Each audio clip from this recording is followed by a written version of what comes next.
everyone, this is Sofia Smallstorm back doing another podcast today. We are still in the month of April and spring is bumping along out there. I have with me today a new guest, new meaning I haven't known him very long. His name is Bernie Suarez, and he is actually a very interesting person. He has a very agile mind. He has a very keen observation. He's located in the LA area, and he's going to tell us about some of the things that he has been getting a much bigger handle on. So welcome, Bernie. How are you? Hi, Sophia. I'm doing great. How are you? Fine, of course. I want to introduce you by way of your wide range of skills and knowledge. You know, you are a very interesting person, I think, because of the different directions you've gone in your life. So maybe you could tell us a little bit about your background and then get into what that sharp eye and keen brain is observing. Well, sure. Thank you, Sophia, again. And I want to say thank you very much for having me on your podcast. I respect a lot of the work you've done, and I thank you for everything you're doing. And it's always an honor to come on your show and speaking with you. You're a very interesting person to speak to yourself. So with that said, well, my story, I'll try to be brief. I can talk a lot, so I have to always remind myself to condense things. I started out right out of high school. Well, first of all, I was born and raised in a religious family, and that's understatement. I was born and raised in a family of fundamental Christianity. My dad and mom were essentially ministers, and they, instilled a lot of values in us. That's probably where my values of right versus wrong comes from. So put that in the mix. But my parents eventually did pass away for different reasons without getting into that. And so by the age of 11, my mom was already passed away. And then later on, when I was in school, in college, I was about probably in my mid-20s when my dad passed away.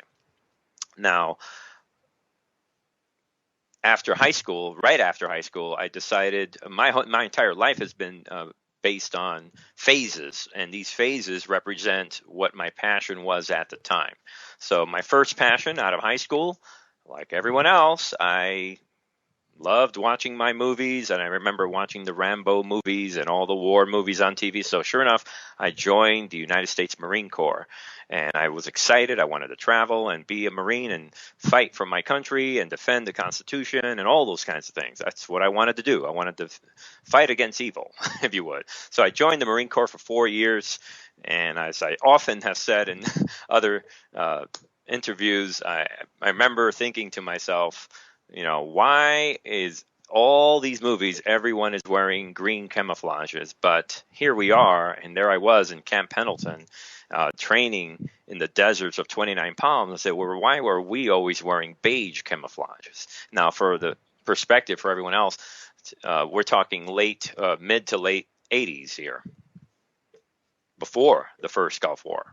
And I had no idea, why are we wearing beige camouflages when everyone in the movies is wearing green? I had no idea. To me, So anyway, of course, we all know what that turned out to be. Of course, ever since the early 90s, we've been in the Middle East and all that. So, but fast forward. So I loved my years in the Marine Corps. I had a lot of experiences there. With religious experience, if you want to use that. And I kind of started discovering that there was way more to this thing than just little me. So you said, I loved my experiences in the Marine Corps, and I just want people to understand that it's not like you went to the Gulf and you started fighting and shooting and killing, and that was what you loved. So tell us what you loved about the Marine Corps. Well, at the time, I was a young kid, 18, 19, 20 years old, and I loved the brotherhood and, the boys, and I loved the fact that we got a chance to travel, and I just, for what it's worth, it was like, okay, this is not so bad. We even get a GI Bill. Geez, they're even going to pay for my education afterwards. I love this. But But that said, even in my towards the end, a lot of us that joined at the same time, we started figuring out a lot of this is BS. We kind of started realizing the control part of it. How they're trying to get us to do these things. So, my point is, I enjoyed the years and the travel, and I thought it was good at first, and then I kind of caught on towards the end of my fourth year. Okay, it's time to move on. Enough. Let's move on to the next phase. So that next phase was the educational phase. I decided to go to school and get away from running around with guns and all this stuff. So, and again, for the sake of everyone, as you already pointed out, this was before I was not in any wars. This is before the first Gulf War. So that was my view of military life, was this kind of, you put on this uniform, you live in the barracks with the boys, and everything. They're paying you to do this. You don't have to really go to a job per se. And so it was like, all right, this is good. And then on top of that, you get this whole GI Bill. And so it just seemed beautiful, but I wasn't seeing the reality, of course. Now we know the whole game has changed dramatically now. So, I decided to educate myself and did all these years of schooling, and which led to my degree in psychology. And ultimately, I got into medical school, and I did 4 years of medicine. I just wanted to do whatever anyone says is difficult to do. I've always loved challenges. But my years in medicine burned me out, and I lost interest in medicine. And then came as I shared with you, like the point where the whole program that I was in, we all took this board exam to get your license, and no one passed, so including myself. And that kind of, to me, was the signal that, see, it's meant to be. I've always lived a life, Sophia, where I accept whatever comes at me. And I see myself, and I think we should all think this way, we're swimming in this reality, but you never know where the tide is going to turn or when the wave is going to go in a different direction. And some people, and not to say that it's, there's a difference between being determined and within that determination, realizing when the greater picture has shifted for you in a new direction. So I subliminally, I guess you could say, or I subconsciously wanted out of medicine, and I could, who knows, So, but for one reason or another, I moved in another direction after not passing through the board exam.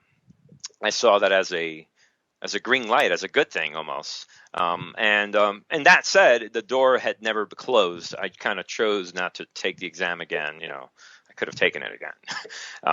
Bernie, tell us, you had mentioned to me that they had instituted a new form of the exam that year, which might explain why everybody failed, because that was kind of weird that everybody would fail. So just tell the listeners what that was. Sure. What had happened at the time, they implemented for the first time, the computerized version of the USMLE, the United States Medical Licensing Exam, Part 3. It's a Step 3. They had implemented for the first time, the computerized version of the exam, which was radically different than the standard exam that everyone had taken since the beginning of Western medicine, going back to probably 1910. The Flexner Report, the whole thing. But so this was the first computerized administration, and it was a completely different format. It'd be hard for me to explain to someone who's never taken the exam, but you had to actually input suggestions on treatment and all these things, or in diagnosis, that you're telling the computer what it is, as opposed to you choosing from a multiple choice question. So the format was very different, and of course, in those first years, a lot of people failed. It's trial and error. So, but not to make an excuse. It just was the reality of what happened at that time. Right. And so in your case, it seems to me that there was a timing issue. You were in the Marine Corps at a good time, pre the modern war phase of it, in between war phases, you could say. And now you were in medicine, and this new way of doing the exam bumped you out of it, and you were burned out, which is very understandable because the whole educational process in that field is torturous. So go ahead. And that's really it. And I kind of, basically, when I stepped out, and with the intent of being out, I said, well, I'm going to take a year off. That was the whole idea. And then 1 year became 2 years, and then 2 years became 3 years, and then it went on and on. So at that time, I kind of just took almost like my glory years. I kind of just sat back. I had savings, and I kind of used that, and I actually bought a house and I was renting out the house for production. I started working, in Hollywood. I worked in every phase you can imagine as a model, and just I worked with talent agencies, and kind of did my own thing and traveled to Europe and around the world. I got a chance to do a lot of things I never had a chance to do, and learn new skills. I said, well, maybe I can take up technology. Maybe I could learn how to edit, and so video editing. So I started helping people with that, and I learned Photoshop skills, and I just started learning a lot of other skills and traveling, and just almost like a blur. The next maybe 5 or 6, 7 years after that, where I didn't need to be in and I kept justifying. See, I don't have to be in medicine. So, but then in those years, which involved a lot of partying and kind of letting loose, I started meeting a lot of people. And here in Hollywood, there were genuine conspiracy theorists. And I even had a girlfriend, several people that I knew that were starting to tell me, or just friends, female friends, they're like, look, you should be looking into this, telling me about 9/11. And I had a bunch of other friends that were, and I was telling them, oh, what are you talking about? And that's when it kind of all started, during those, I call them party years. And they started putting the seed in my look into this. And I wouldn't look into it. I said, oh, the terrorists did 9/11. Leave. I was a Fox News watching, typical person defending 9/11 official story. But it wasn't until 2008. See, someone had given me a copy of Loose Change at the time. Oh, someone had mentioned Loose Change to me. He didn't give me the copy of the film. He mentioned it, and he mentioned it probably in 2003. And it wasn't until 2008. What's that, like 5 years later? Loose Change didn't exist in 2003. Or maybe it was 2004 or something like that. There you go. My memory's all. It was quite a few years later. It may have even been 2005, 2004, somewhere in those early, maybe 2005. Yeah, and it was years later when I actually said, okay, well, let me finally see this movie. So this film, so that kind of really did it for me when I watched it. By then I had left Hollywood, left California, and I was living on the East Coast. And I went to visit family, and I was watching this documentary. And the reason I didn't want to watch it was because I've always been very fair. I'm very balanced with my approach to things. If something looks wrong, I'm going to call it like it is. I'm not interested in siding with government or with anybody. I'm not on any. This is about the facts. So that opened up my eye, and that kind of got the ball rolling. And that was in 2008, and I've never looked back. It was such an eye-opening experience. My whole world fell apart, like, as we always say, as that moment, the Matrix moment, when everything, all the little green numbers are running up and down vertically, and just, your world dissolves right there. And that was ultimately a massive awakening for me. So, Bernie, now shall we just skip to present time and what you've noticed and what you are very anxious to make people aware of? This control grid and the police state? Well, we can talk about that. That seems to be the topic we had aimed for today. Yes, the control grid. Where do we start? Well, everything seems to start with 9/11, doesn't it? So obviously, after 9/11, we had all these things that were implemented immediately. Obviously, the Patriot Act and the Military Commissions Act later on. We had all the spying. All these things started happening, of course, because we had to find the terrorists. So I think when we talk about the control grid, today in 2016, this is the control grid has exploded. And I think this is one of the things that I think right now we are in a information gathering era where the control grid was created after 9/11. It got worse and worse and worse. We were told about it. Let me try to put this in sequence. Before Edward Snowden came out and said, look, NSA is gathering all this information, I just so happened to have a personal story. I remember it was 2011. I remember I was doing some fundraising for a company, and I came across someone in the streets who said he had been working. He was working at the time. This is again 2011, the spring of 2011. I met a gentleman who was working, I believe he said, in Edwards Air Force Base, which is here in California. And this gentleman told me that he was, I think he was a civilian worker in the military base. And he told me back then, he said, you won't believe, wait till people find out what's going on when it comes to spying. And he told me personally that they were flying around at night with these devices, and that was literally scooping up everyone's cell phone information and all the data from, well, whatever else. And he says, at this time, I'm like, who's this guy? How do I know? He goes, no, really, like the stuff that's going on would blow you out of the waters. And at the time, the only thing I wanted to ask him was about the chemtrails.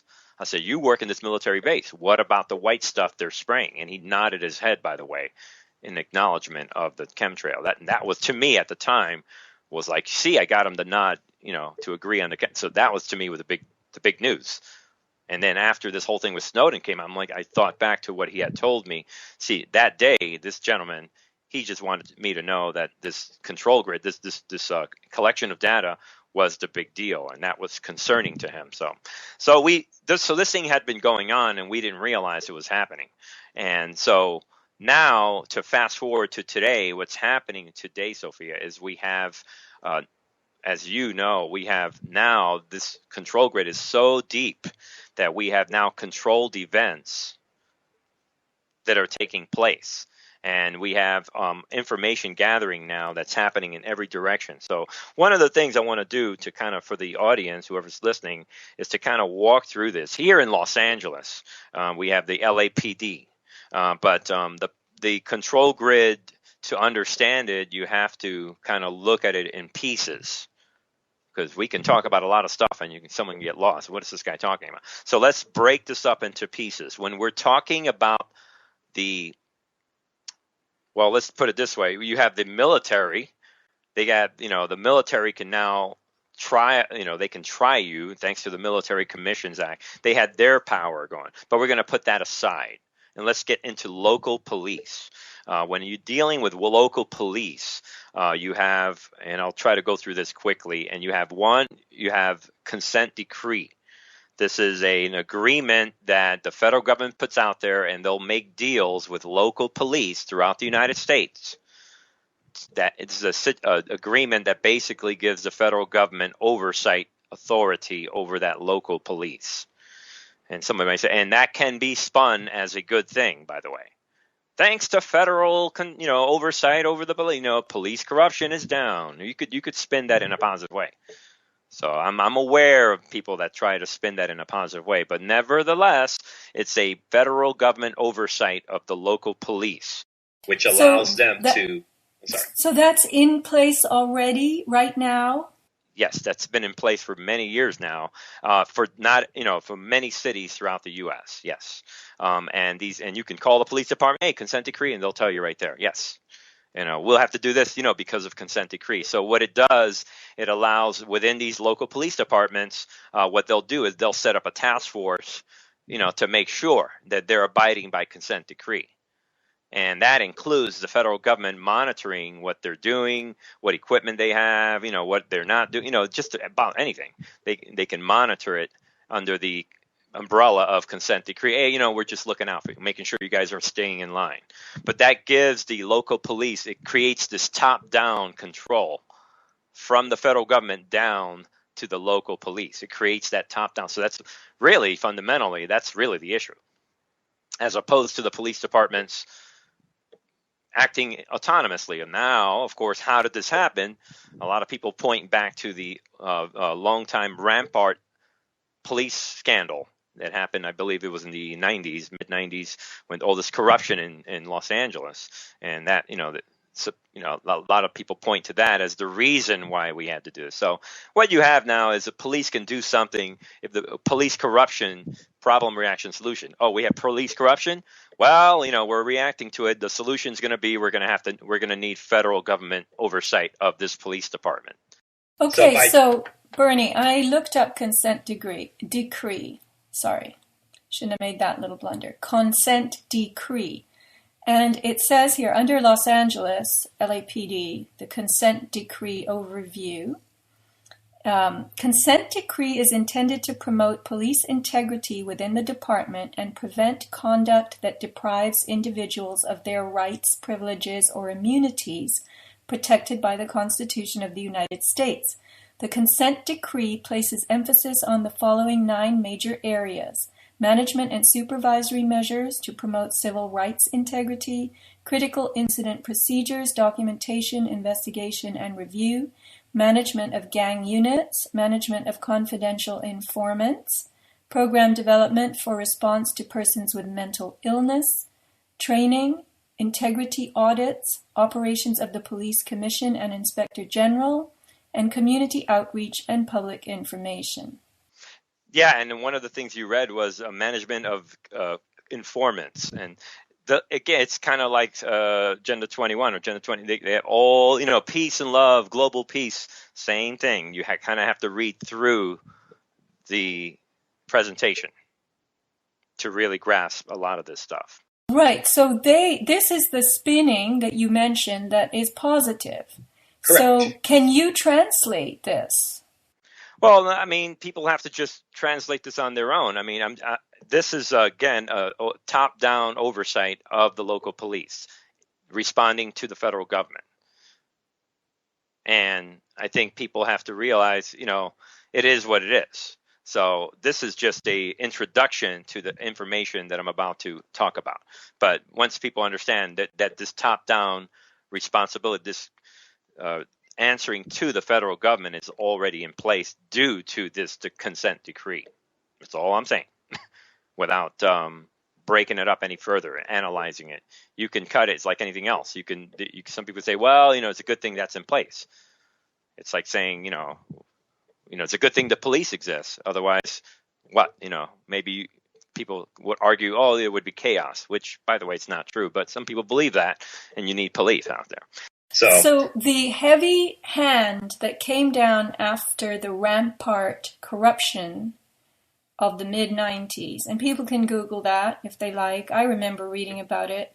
But you're saying that after that, they introduced, that was a problem, so we're going by the Hegelian model, and then the solution introduced was that you're going to have to kowtow to federal government oversight in order to avoid future developments like that, like Rampart.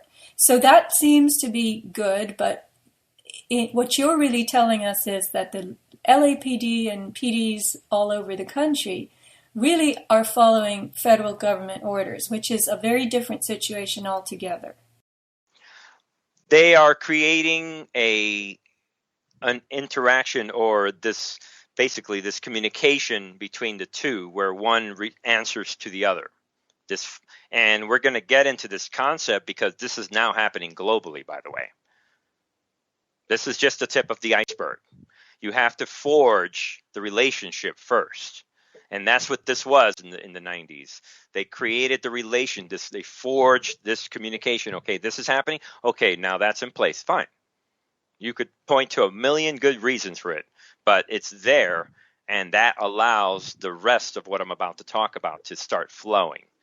Because when we start talking about the federalization of police and things like the 1033 program that allows the Secretary of Defense to transfer or to authorize transfer of unused military gear to the local police. The relationship's already there. Now you have this 1033 program that they've been implementing now since, I believe, early 90s or something, where now they started giving military gear to the local police. And they just fill out a form, and what do you need it for? This and that, And next thing you know, these guys all have all this military. Because remember, in the 90s, they didn't have all this military gear back then. They didn't have the federal relationship with the local police. It wasn't there yet. So now you have this situation. So now they have all this, and then you start implementing what people should know about. And this is happening around the country. I know I can only mostly speak for Los Angeles, where in Los Angeles you have several programs in place. This one is called the Special Order 1, which allows the police officers anywhere to fill out what they call a suspicious activity report.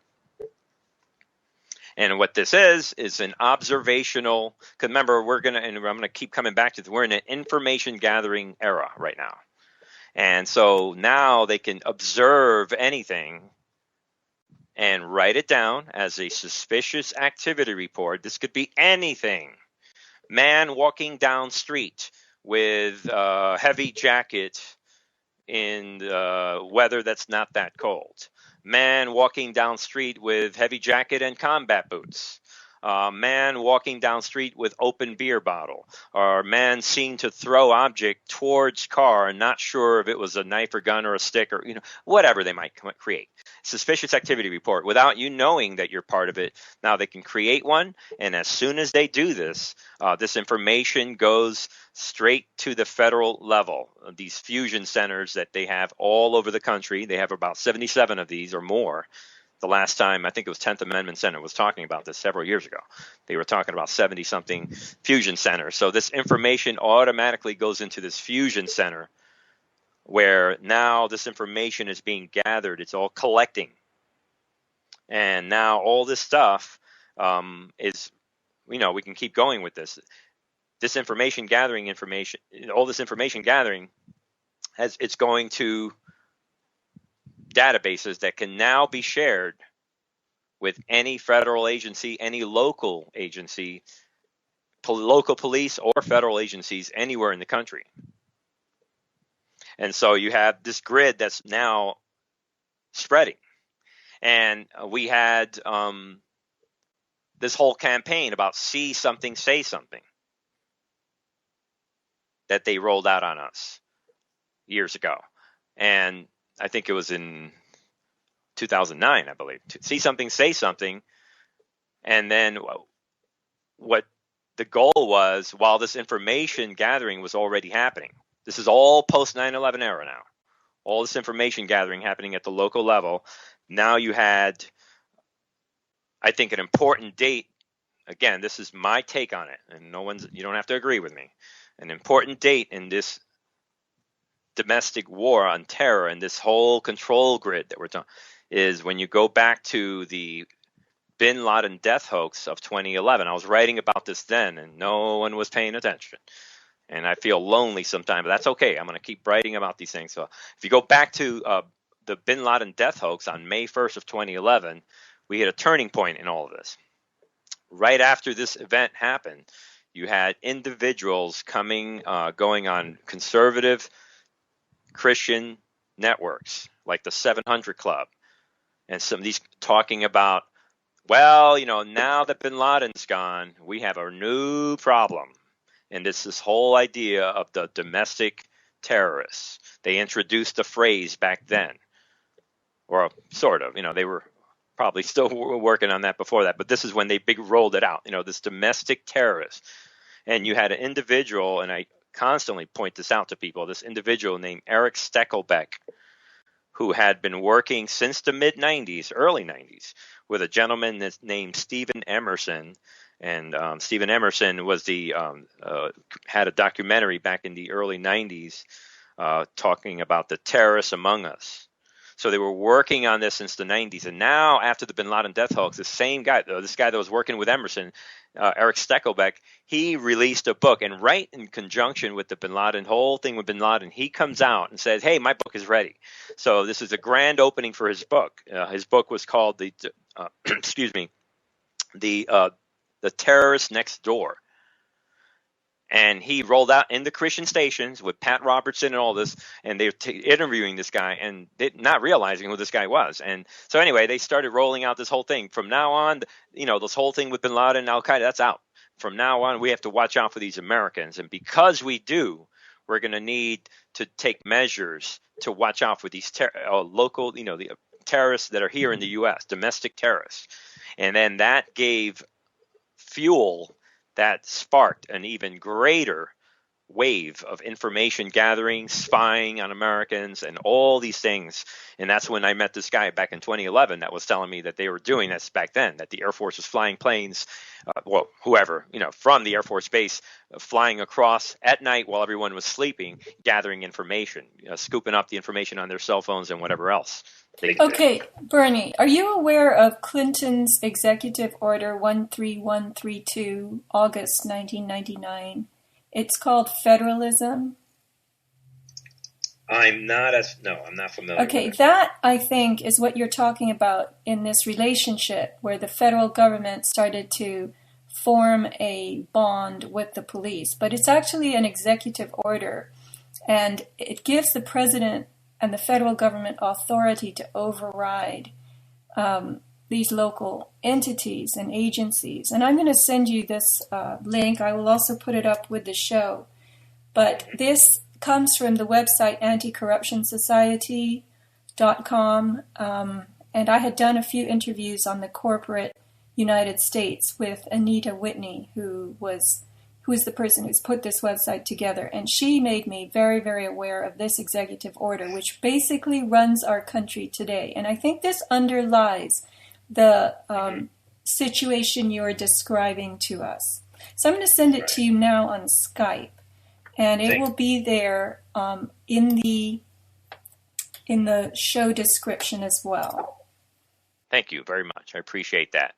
Yeah, and I remind people, I'm just gathering information. I don't ever claim to be an authority on any of this. I'm just gathering information, putting it out there.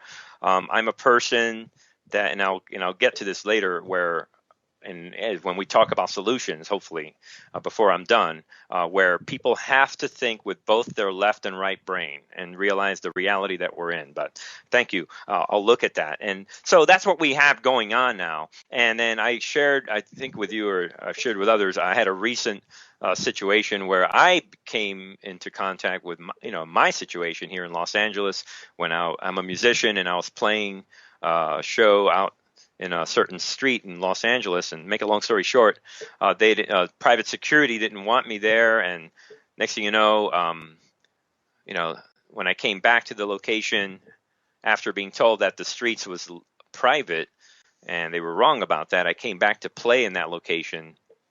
And they handcuffed me for about 30 minutes or however long. And they detained me and gave me an infraction ticket for playing music too loud, which by no means was it too loud. But the point of the whole thing, and when it came down to it, when I challenged it, filed the complaint against LAPD, and apparently the ticket was never submitted by the officer because it conflicted with the situation, the testimony, and some of the stuff said by his own superior. A long story short. So let's get into this story for a second so people understand. You were doing what's called busking on a public sidewalk in Los Angeles. You were playing music and you were taking tips as people felt like giving you them. And you were then confronted by police who told you you were in a private area when it wasn't. It was actually a public sidewalk in the vicinity of a private building, right? Correct. And so that failed. And so the officer, the supervisor came. I said, "Get your supervisor."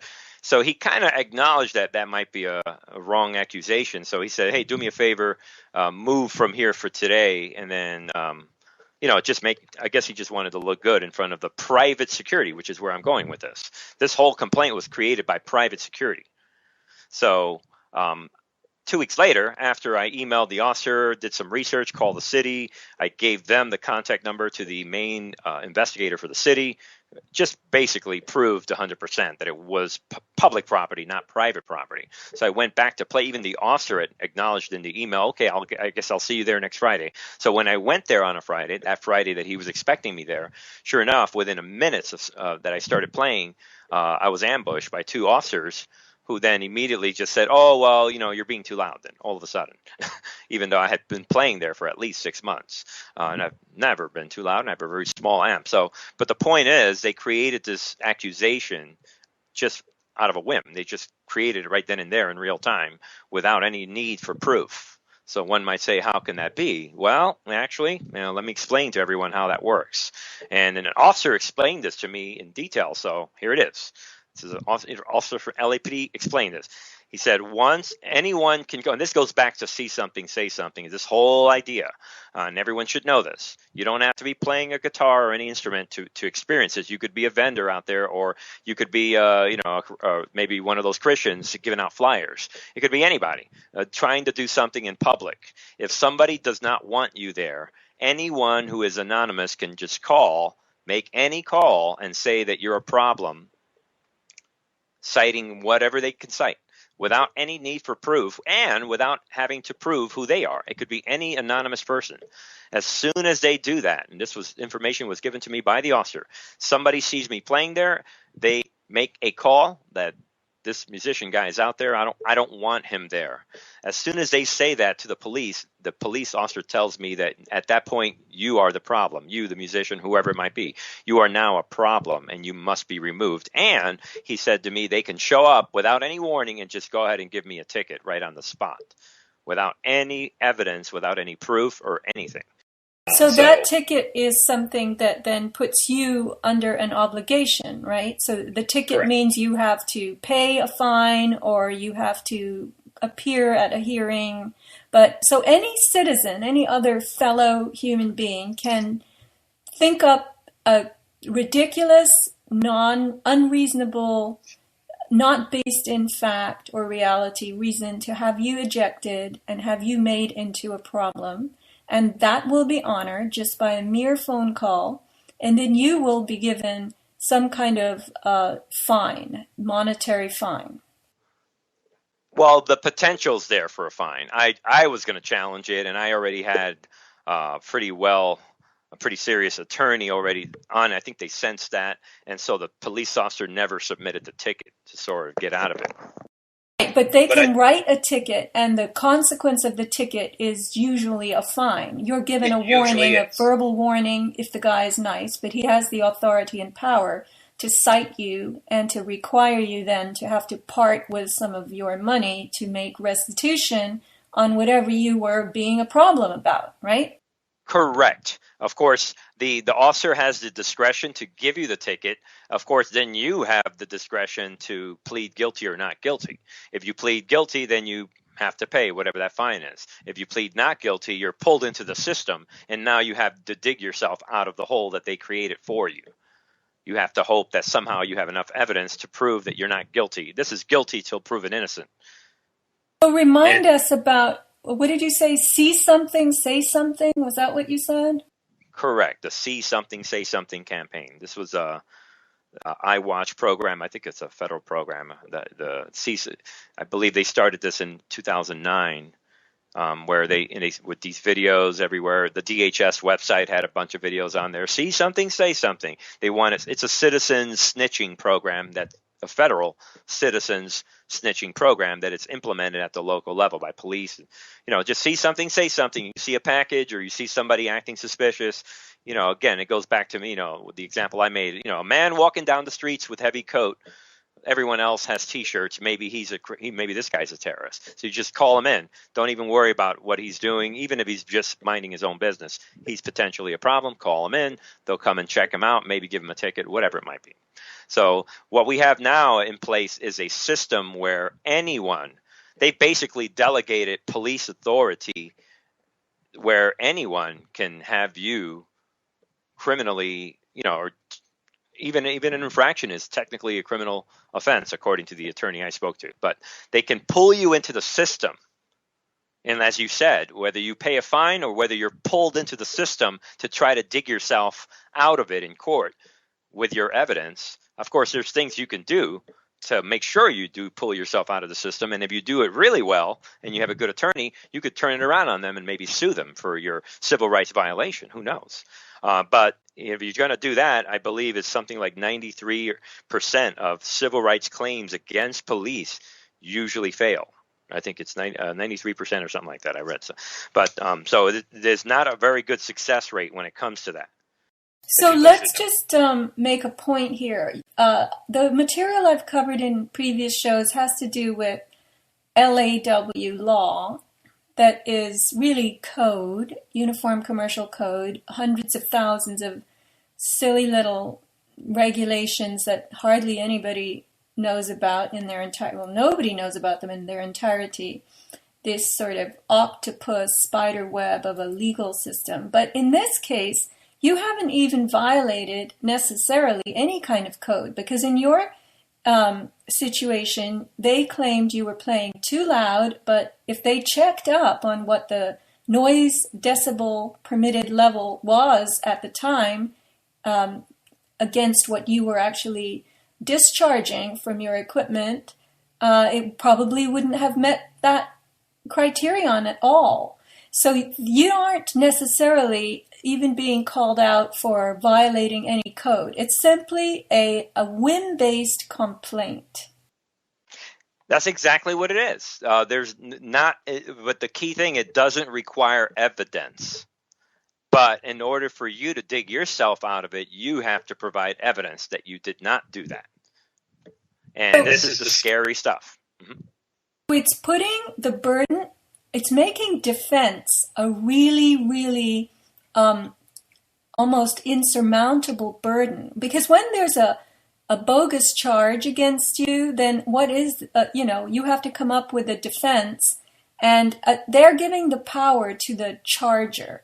And that's usually the case in the legal system, that defendants have a much harder time of it than plaintiffs do. So this seems to be kind of mushrooming that out on a very everyday level. And you're right, it's disturbing. It's something we need to be aware of. Absolutely. And then now that we've established all of that and how this system is so vague and they have so many codes and statutes ready to grab you, we're looking at a retroactive policing. I've had the police officer even told me, once we show up there, we'll get you on something. We'll dig up. It's just a library. They just go through the library. Oh, let's get them on this. Let's get them on that. What is the sentiment and attitude of the police about this? Was this man conveying all this information to you in a sympathetic way? Did he see the unreasonableness of this, or was he crowing and enjoying that he was on the side with the power? Good question. The gentleman was actually helpful. I want to say somewhere in the middle. He was just being factual about it.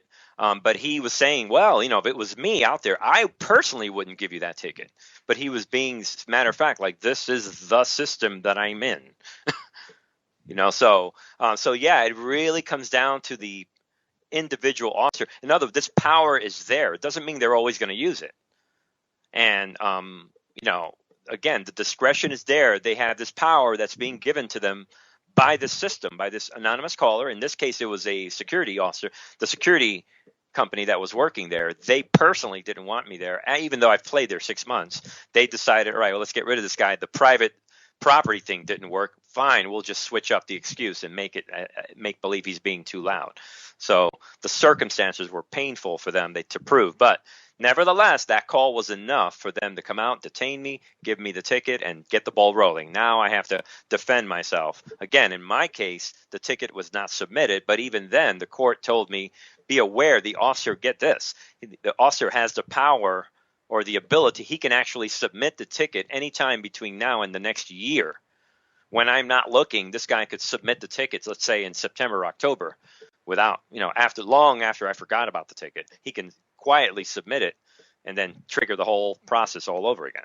So a lot of power, as you said, is being given to the accuser. Now, add to all of that, now you have recent measures being passed by the Obama administration where you have all this information out there being collected by NSA, and now they're saying that it's going to be possible for NSA to share their information, which is pretty much everything you're doing, with local police and federal government agencies.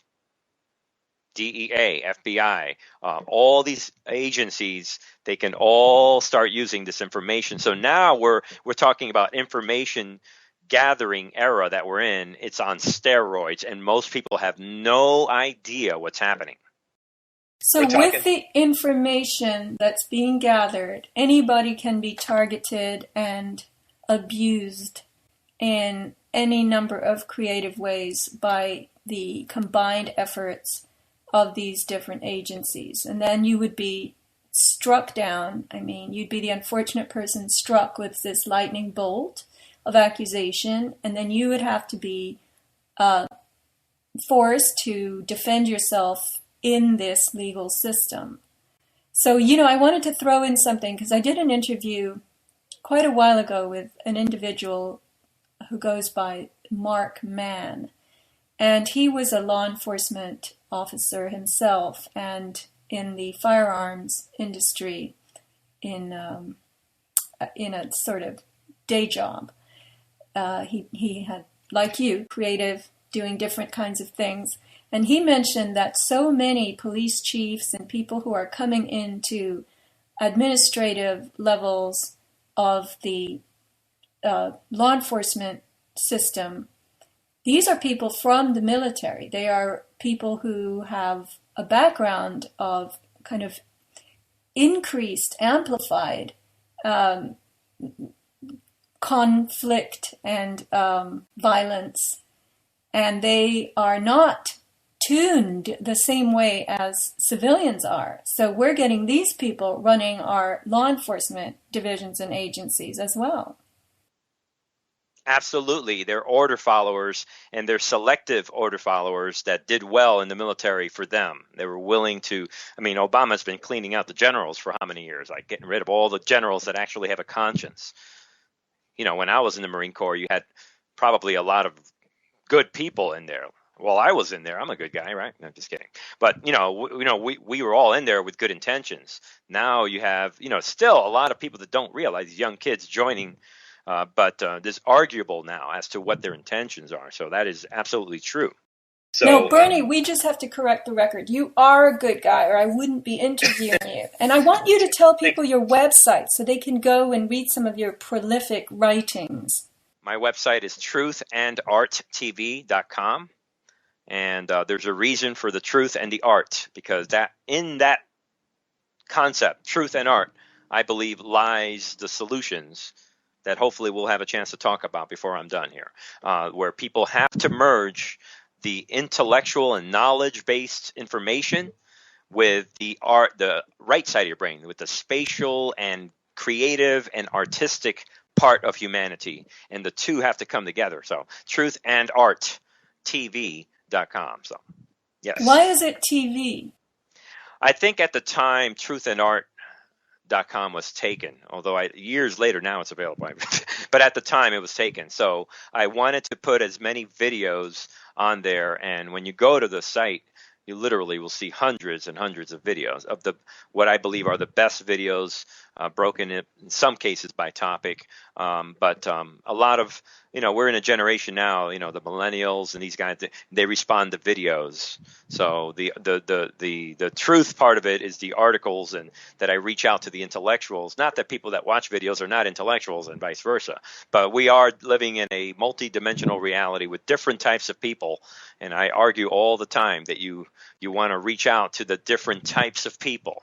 So there are some people that are going to digest and understand an article, and there are others that don't have time or the concentration or the attention span to read an article. But you throw a little video together, and they swallow it all up, and they share it with a lot of people. So, but that said, to kind of keep going with our stuff, so then you have this system, this control grid that we're talking about, with now where if when you have NSA information being shared now with the authorities, that takes this minority report type of system that you and I are talking about right now and gives it a lot of fuel. Now it's on steroids because now Bernie gets caught, playing guitar out there, and now they could say, "What? You don't like you don't want to show us your ID because you're saying that you don't have to," and which is true, by the way.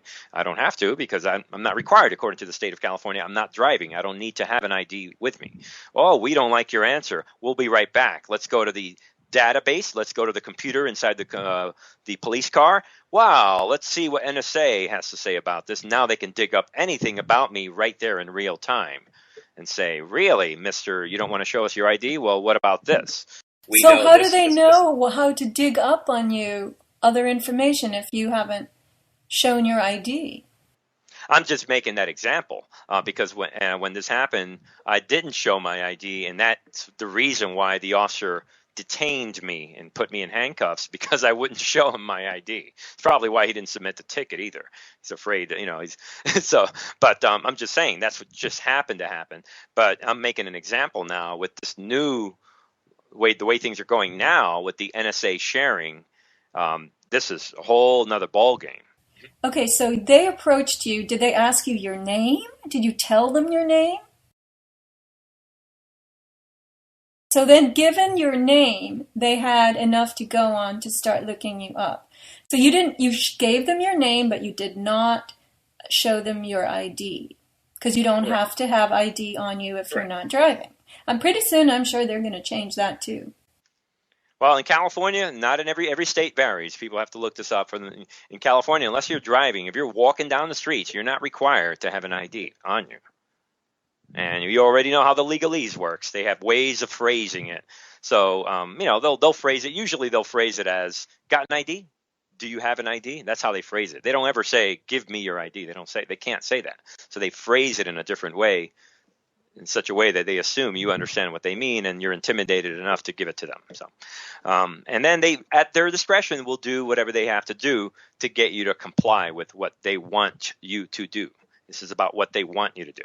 And if they don't like your answers and they don't personally like you, then they can use this database and this control grid that's really powerful right now to essentially mess with you and dig into you, maybe find a reason to arrest you. Who knows? So that's what this is all about.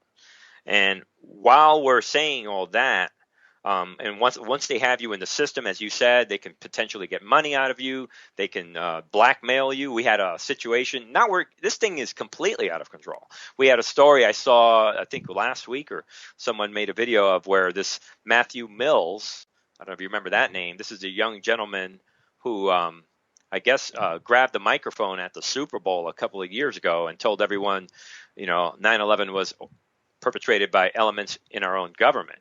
And then he dropped the microphone and then he walked off. I don't know if you remember that. But this gentleman it was all over alternative media. The mainstream media jumped on this guy. Oh, 9/11 truther, out of control. Grabbed the microphone at the post-game interview at the Super Bowl. Well, this guy, Matthew Mills, who I emailed at the time, and him and I spoke at the time a couple of years ago, and the system's been after this guy. I think he had some problems. Don't quote me, but I think it was IRS problems, but this and that. But recently, just about a week or two ago, I heard where he confronted, I guess he just came nearby one of the Sandy Hook crisis actor families and told one of the ladies, look, Sandy Hook is a hoax. And I guess he called her out on that, and that was enough for him to be arrested and charged for harassment. Everyone should know about this. So here's a guy, perfect example. They want this guy, they want to get him, but he's never committed a crime. He's never done anything. So they charged him with harassment, and then he eventually pleaded. He took a plea deal, and now he's doing from what I'm being told, he's now serving 2 years of probation he hasn't even committed a crime yet. And he's the model. This is just the beginning of what's coming, where people, you don't have to do anything. They'll just get you. And apparently they're charging him with harassment. And then they were able to get him to take the plea deal because who knows? Apparently they're threatening, look, we have this, and this, and this, and all these other things against you that we could use. That's how it is. they always threaten you with something and force you into a plea deal. That's happening all over the country now. So again, another example of this Minority Report type of control grid that's already happening now, and now they're coming for all truth seekers. I don't know if you saw the headline. I think I had one of the people that writes for the Facebook Sandy Hook page, Tony Mead, I think, just emailed me this link. Apparently, this whole thing with James Tracy suing the school, the university that fired him, and now the mainstream media, I think today, all over the mainstream media, or yesterday, talking about Sandy Hook truther, mocking this guy, and they're going to make a public thing with this guy, and again, retroactively, they're going to look for something to demonize you and label you way ahead of before you even go into any courtroom. It's the courtroom of public opinion plays a big hand in all of this that's going on. And then you kind of look, and I would love to point people to now, this thing is really getting out of control. When I shared with We Are Change Los Angeles not too long ago, a video in New York City recently where now, in response to the Eric Garner murder, the guy that was choked out by the police, when he said, "I can't breathe," and it created this whole problem in July of 2014. The African American gentleman that was choked out. Now, in response to that, the New York Police Department now, I guess some guy didn't pay his train fare, and he happened to be African American. So instead of choking him out, all they did was they taped his legs together and they wrapped him up in a body bag and literally zipped him into his body bag as though he were a suitcase. And this is I tell people, look this up. It's there. There's a video online you can watch where now they're just, and this guy hasn't even, you're just guilty until proven, even for train fare, which normally used to be at the most a little ticket, a few bucks, and you pay it and it's over, no big deal. So now they're putting people in body bags, zipping you up. We're coming upon 1 hour now of this discussion, so can you start telling us about this integration of left and right brain and the solution direction that you are suggesting? Sure, but let me do 1 minute to, and then maybe we'll talk about this another time. I was going to wrap this police state grid by mentioning, then you get into the private police, the private security, and people should look up the Business Improvement District, BID. And that'll tell you how the private security is merging, and it's huge now. It's global, by the way. And once you understand what's going on with that, the Business Improvement District, BID, and then you can look up the Strong Cities Network, which is how it's going to wrap this whole thing, and how this is a global problem. It's not even about the local anymore. I mean, it is, but this thing extends beyond the global level when you look into the Strong Cities Network, and where Attorney General Loretta Lynch spoke to United Nations in September of last year, 2015, and laid out the plan, which is in place. It's essentially the Agenda 2030 version of the global police, where they're using 9/11 and ISIS as the backdrop to justify the need for a global police. So maybe we'll talk about that another time. But let's get into solutions. And the last thing I would say to people, once you understand the global police, then good. And then now look up Jade Helm and the Jade 2 software and how they're integrating observational data. Everything's based on observing the human behavior, and they're just watching and gathering all this information. That's where we are now. So, but anyway, but as far as solutions are concerned, I think, I mentioned truthandarttv.com. I have Truth and Art. I think the big thing, and I think this is where you and I have similar thinking patterns there. I had been writing about this, Sophia, for years, about how people are stuck in a linear thinking, a two-dimensional thinking, where sights and sound, pictures, images, whatever your people are being told, they don't look into the background of an information. They just accept whatever they're being told. And this is like a two-dimensional reality, I think you were calling. And I say, there it is. It's this two-dimensional reality. Well, in order for us to fix the problems that we have now, we have to resort to a multi-dimensional, or you might say a three-dimensional, or 3 or 4 or 5 or 6-dimensional thinking. We have to think in multi-dimensions. I call it three-dimensional thinking. And that is where you have to start realizing each individual has to have a sense of self. and a sense of purpose of what they are doing, and you have to simultaneously exercise a sense of the greater picture, a sense of yourself as it fits into the greater picture. This is a multi-dimensional thinking. Without this, you're not going to figure it out. You're not going to be able to implement solutions. So that's the first step in all of this. And once you're able to think in multiple dimensions, you then have to figure out your function in the greater picture.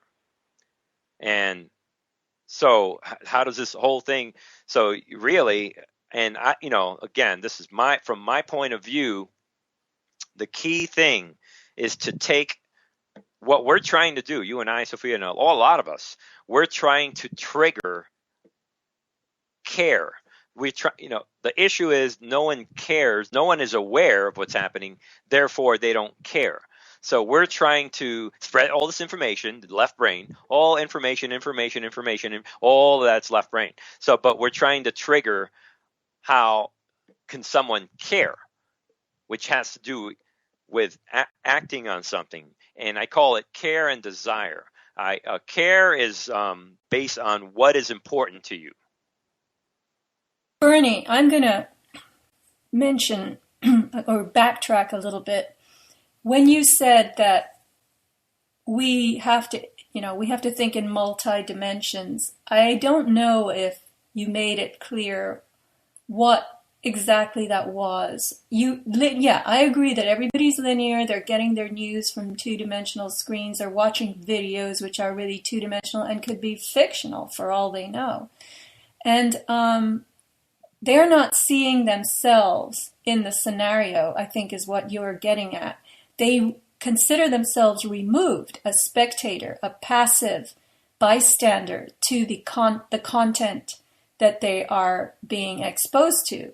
And as we've been weaned on movies and entertainment, primarily in two-dimensional form, a little bit of news as well, but children don't usually watch the news, trained to believe that information coming from the 2D screen is actually not true and doesn't really pertain to us. And we can be passive and, spectating only because we're just watching something that's been crafted for our consumption, which is not a relevant consumption because it's only entertainment. So now you go to the real world and you've got individuals populating the real world who were weaned on disconnection and dismissing what they see on two-dimensional surfaces. And so I posit that the reason they don't care is because they don't understand that they belong to a real world, a real three-dimensional world teeming with others that are like them. They don't have enough of the like connection going. Correct. Absolutely. I'll even take it further, Sophia, and I'll say that, and I've said this to people, and they look at me, you decide on your own. Believe it or not, most people will never even realize that this stuff happened. In other words, people talk about paradigm shift. We can experience a paradigm shift, but I think mathematically speaking, many people at the very least, if not most, will never even know that the paradigm shift took place. I think that people operate at different levels of consciousness, and then some of us are acting as gatekeepers in this multidimensional reality where a lot of the people in the flock are not even able to jump to another dimension, to see things in a three-dimensional format. They're not even able to. And we all know family and friends that are in that category. Right. People get it when somebody they know immediately who matters to them is impacted by a development which they might have already known about as having happened here and there, but it doesn't matter and it doesn't count till it's in your inner circle. Hey, I'm going to tell you, I'm reading a book called Voices in the Ocean by Susan Casey. I've read many of her books on ocean life and ocean affairs, you could say. This one is about dolphins, and dolphins, as you know, have pretty amazing extrasensory, as far as we're concerned, they're extrasensory to us, capabilities. But I'm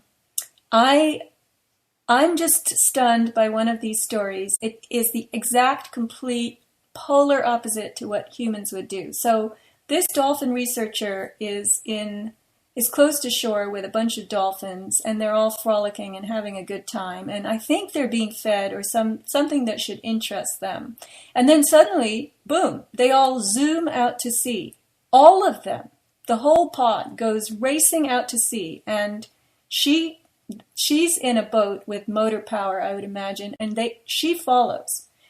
And nobody knows why these dolphins are torpedoing miles out to sea, and they get 3 miles offshore, and there is a young teenage girl floating, trying to commit suicide. And somehow these dolphins knew that there was a dying human being 3 miles away, and they went to rescue her. Now that to me is extraordinary, and nobody that I know is like that in the human realm. Wow, that is amazing. I would love to see that. Yeah, exactly. And apparently, most, believe it or I tell people this, most people are never going to even get any of this happen. I say this carefully, their existence is not irrelevant, but their expression of their existence on Earth is irrelevant to the rest of the species in the sense that they're not contributing to the development and the awareness of the species. And maybe some of that is natural by default. I present arguments in my writings over the past how evil in and of itself is a natural thing. Evil, these people that are evil are not, they're just expressing this thing that's out there, and they are the expression of that thing. So there's a lot of objective realities that we need to look at when we're looking at how do we fix this thing. And so that one of them is we have to act in a way that doesn't, how should I say this? You can't expect that you're going to see the result of your own actions, or seeing the results of your own actions can't be the thing that drives you. Because if it is, then when you don't see results after a few months or a year or 2 years or 10 years or you're going to quit, you're going to burn out. So expecting to see the results of your actions can't be the thing that drives you. You have to have an altruistic vision for the race, for the human race, for the species, and to see the greater picture. And that's that third dimension, or that view of the future. I think somebody was saying that, it has a lot to do with what wisdom is, this view into the future. And that view into the future is where the solution lies. But not everyone has access to that box of solutions. Not everyone can see the solutions, because too many people naturally are wedged inside the matrix. I tell people, we're actually designed as a species to be brainwashed. We're actually designed to be fooled. We're designed that way, to actually be fooled. And these events, we're talking about tyranny and control grids, right? We're a new world order, all this stuff. Well, guess what? This stuff has been going on for thousands of years. There have been controllers around since the beginning of time trying to control humanity. Only the difference now is that we have technology. That's the only difference. Propaganda and lies and government control and unfairness and people being tortured and killed, and all this injustice has been going on since the beginning of time, I tell people. And all we're doing is we're going through cycles. This is cycles of life right now. This cycle is no different than cycles from 1,000, 2,000, 5,000 years ago, whatever it might be. We're not experiencing anything new from that standpoint, I tell people. Bernie, I think that's a very good point that you made about technology, that in fact, the reason it's gotten more oppressive is that we are assisted now by technological means of compromising people and their so-called freedom. So yeah, that's very interesting. It's actually worse now. I mean, everybody, says, oh, we live in such great times because we have electricity and we can flush our toilets and we can email somebody and say hi or Skype them and talk at great distances. But the fact is, all of that, those wondrous things also make us far less in control of ourselves. And we aren't even aware of the distinction. And we don't know when we're being oppressed and regulated. Like you said, to get back to something you opened the show with, the surveillance state. People aren't even the slightest bit aware of it, not at all. So very interesting. I think what you're saying is that we have to develop a self-motivation that is rewarding in and of itself. The fact that we have it and that we can recognize it in us and that it is the main instigator and propeller of our actions and our positions that we take.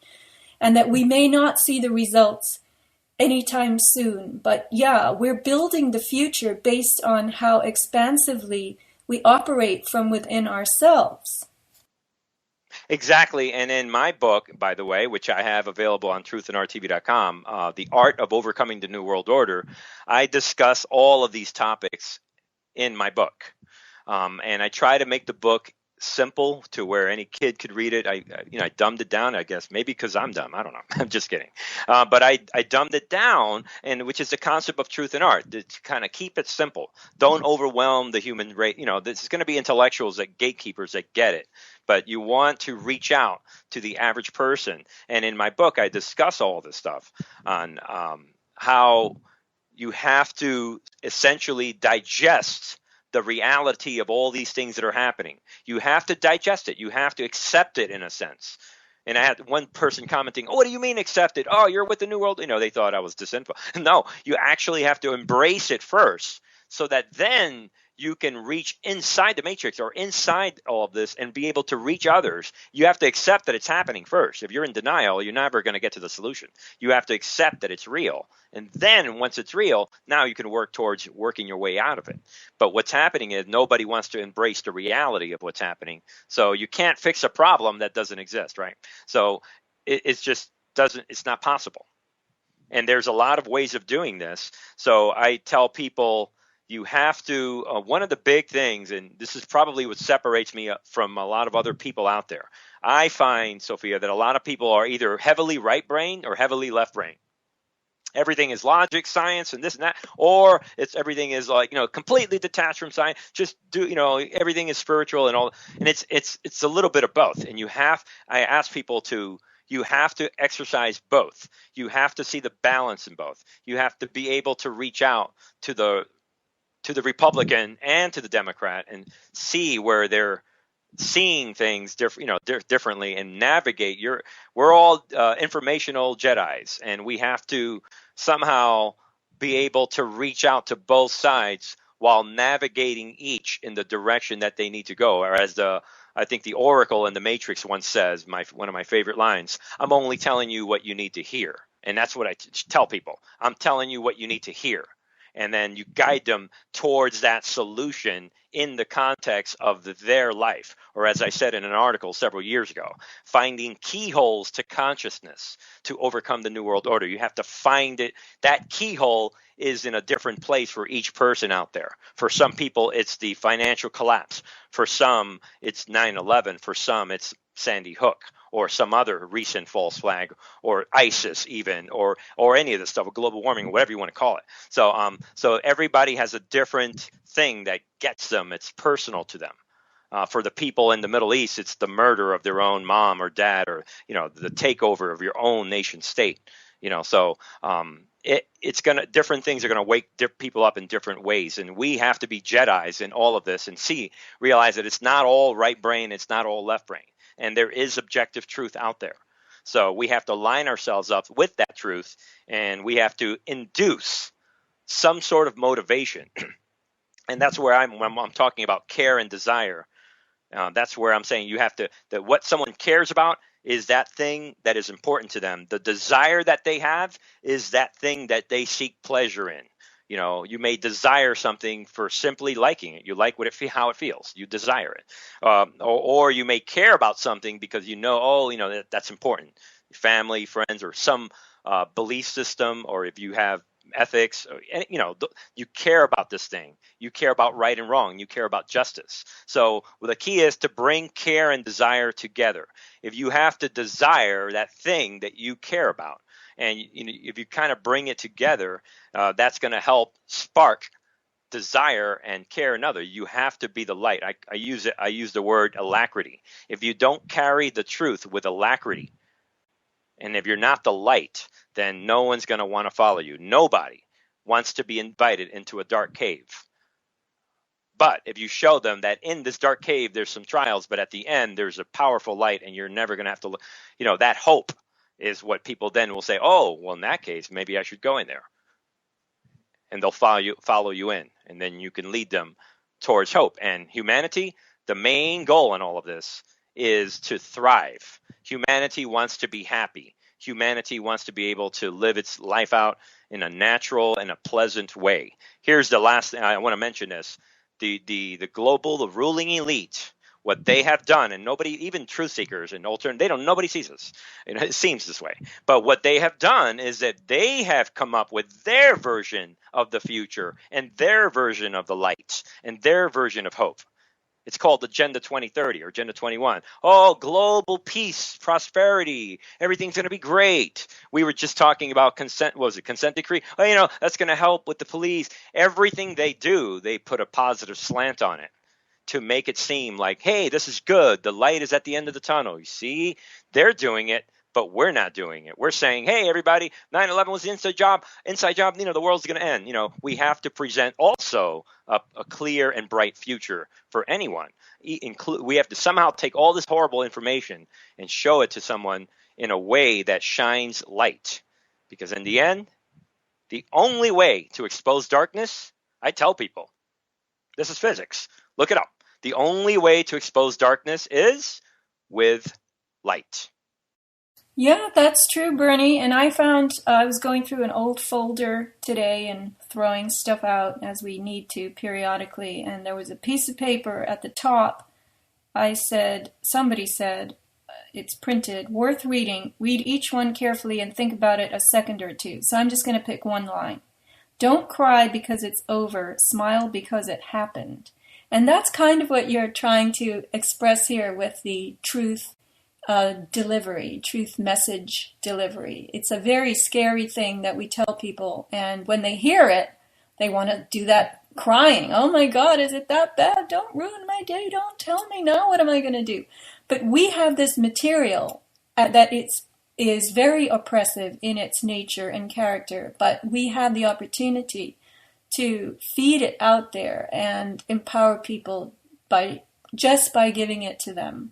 So we have to smile that it happened, which sounds kind of cuckoo because some of this stuff is really bad.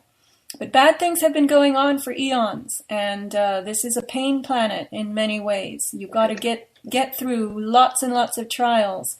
And we participate in this trial procedure also, just being here, being alive. So we have our own personal trials, and we're part of human trials. And I say, like you do, we've got to find ways and develop ways personally. Everybody's got a different paint box. We've got to find a way to combine things that we know so that we can use them to get other people to do the same. Everything has to lift, and that's the future. The future is about elevating all this, not submerging and creating lower and lower frequencies. Look at those dolphins. I mean, how do they do this?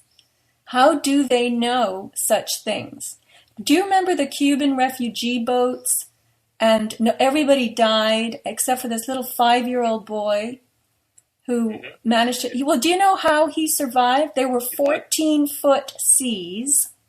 That means waves that are 14 feet high. And he was on a little life raft. And the dolphins kept pushing him back on the life raft. Really? Oh, yes. That's amazing. I remember that story. And I never heard about the dolphin part of it. Neither did I. So exactly. We have to be like dolphins. Look, I have been swimming in the ocean, and I've gotten out, and the lifeguard said to me, "Oh, did you see that you were completely surrounded by baby dolphins? There was a circle of them all around you." And I swam half a mile south, and they were around me. I never even knew they were there. And I'm reading in this book that dolphins do not feel comfortable when one of a species is all by itself. They worry. They consider that a situation of distress. So I was actually surrounded protectively. I thought it was a charming thing. I didn't understand that I was being lent a hand by another species that perceived me to be in distress and wanted to keep me company so that I wasn't. And it could be that there was some kind of threat out there. There are sharks here, etc. So who knows? I was surrounded by friends of a different species, which I think is pretty amazing. Are we ever like that? Very interesting. Yeah, and that reminds me of a story that I read recently. I think it was a rescue dog. I don't know. Was it I think it was Argentina. I could be wrong about the country. There was a big earthquake recently, and this rescue dog, I guess, saved up to 7 people before the dog itself collapsed and died right then and there from overworking, just rescuing people. And that reminds me of the story you're sharing, how, these animals, and it goes back to, the story of the human enslavement, I believe is Stephen Molyneux, I believe is however he pronounces. He's got this video, the story of your enslavement, and he talks about how the difference between humans and animals is that humans are the only ones that you can instill fear into, and the fear of torture and the fear of being killed, whereas animals operate simply within their reality, and it is what it is. They don't respond. You can't threaten a cow. You can't threaten another animal with anything. You can't threaten them, that you're going to hurt them. They don't know that. So amazing. There's a lot that we can learn from the animals, isn't there? They're not envisioning the future. I mean, I'm assuming they're not worrying about, oh, am I gonna lose my dog food here? Will there never be any other? They will just live day by day. Those animals are contributing to a better world. They are doing it. They are in action, and they are giving of themselves. And maybe it's true that dolphins, I was thinking about this, how the medium of water is a very powerful medium in that it is very conductive. Water is crystalline in its formation. And so there's a density around ocean creatures like dolphins that has the capacity to conduct. Now, it could be argued that we live in the air. Air is what? Particulates and a few gases. It's much less dense than water. And we haven't developed those particular sensory abilities because the space we live in just doesn't conduct much until, of course, they made it conductive by spraying all their aerosols. So I don't really understand how we can use the current medium of air to better our intercommunication. But it seems to me that dolphins are so well equipped to sense, and the way they communicate constantly with each other. I have done shows on this as well, based on books I've read. I'm not any kind of animal specialist. But we need to start doing that. They are creating a better world. That oceanic world is definitely very different from this airspace one.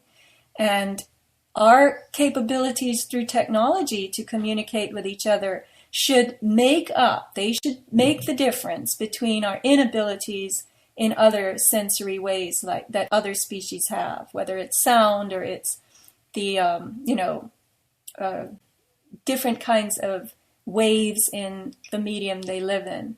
But they are contributing to a better world. They are definitely doing that. And that should be our model as well. Right. And I guess if anything really good can come out of all this, and we're seeing this every day, we're seeing it, those of us that are awakened, and is that big problems trigger big solutions. And one of the things that we're going to have to figure out, it seems like to me, but I could be wrong because I don't know the future, and that is that technology has to somehow, well, it's out of control, and we can't stop technology now unless we go back to the Stone Age, with an EMP or who knows. But until that happens, we must find ways of using technology to fight back. And I know some people say, well, and this is a fight. however people would like to play with words. This is a type of fight. So, and we have to use technology to fight back, and I write about this in my book, by the way. I mentioned, what if there was a technology to automatically detect police corruption? What if there was a technology to automatically detect politician corruption and, bribery and all these, what if there was an application, an anti-corruption application that could work in an artificial intelligence format, object-oriented formatting, for programming, for the programmers out there. What if there was? And, a lot of these solutions are potential. They're there, and they're happening already. People are developing technology. People say, well, I'm going to get rid of my cell phone. One way to getting rid of your smart devices, I suppose that could be a solution until further notice, because they're using all of this, in addition to all the things we've talked about. But yeah, we have to use whatever we have available to us now. We have that technology. It's called your heart, for God's sake. That's how you detect corruption, whether it's in politicians or police or going on around you. You've got it. It's your HEART. In the capacity, of more ephemerally, not the object that beats, the organ that beats in your chest. Although there's an organization called Heart Math that I've heard about over the years, but you can read more about the emotional capability of heart. I don't know much about this myself, but I'm saying heart is the technology, if you want to apply that term momentarily. We've got it. We don't need it in a truly technological sense. We have it.